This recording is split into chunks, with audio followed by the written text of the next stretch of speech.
Pi ಅಂದಾಜು ದಿನ ಅಂತ ಇದನ್ನ ನಾವು ಸೆಲೆಬ್ರೇಟ್ ಮಾಡ್ತೀವಿ. ಯಾವುದೇ ವೃತ್ತ ತಗೊಳ್ರಿ, ಯಾವುದೇ ಸೈಜಿನ ವೃತ್ತ ತಗೊಳ್ರಿ, ಅದರ ಪರಿಧಿಯನ್ನ ಅದರ ವ್ಯಾಸದಿಂದ ನೀವು ಭಾಗಿಸಿದಾಗ ಯಾವತ್ತೂ ನಮ್ಮ ಉತ್ತರ 22/7 ಅಂತಾನೆ ಬರುತ್ತೆ. ಪೈ ಅನ್ನೋದು ಒಂದು ಅಭಾಗಲಬ್ಧ ಸಂಖ್ಯೆಯಾಗಿದೆ. ಹೆಚ್ಚಾಗಿ ನಾವು ಅಭಾಗಲಬ್ಧ ಸಂಖ್ಯೆಗಳನ್ನ ಬಳಕೆ ಮಾಡೋದಿಲ್ಲ, ಆದ್ರೆ ಅವುಗಳಲ್ಲಿ ಆದ್ರೆ ಪೈ ಅನ್ನ ನಾವು ನಮ್ಮ ದಿನನಿತ್ಯ ಜೀವನದೊಳಗ ಬಳಕೆ ಮಾಡ್ತೀವಿ.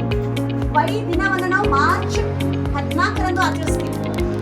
ಮಾರ್ಚ್ ಅಂದ್ರೆ 3ನೇ ತಿಂಗಳು. ಇಲ್ಲಿ ದಿನ ಮತ್ತು ತಿಂಗಳ ಅನುಪಾತ ತಗೋತೀವಿ, ಅಲ್ಲಿ ತಿಂಗಳು ಮತ್ತು ದಿನದ ಅನುಪಾತ ತಗೋತೀವಿ. 22/7 ಬೆಲೆ ಏನು?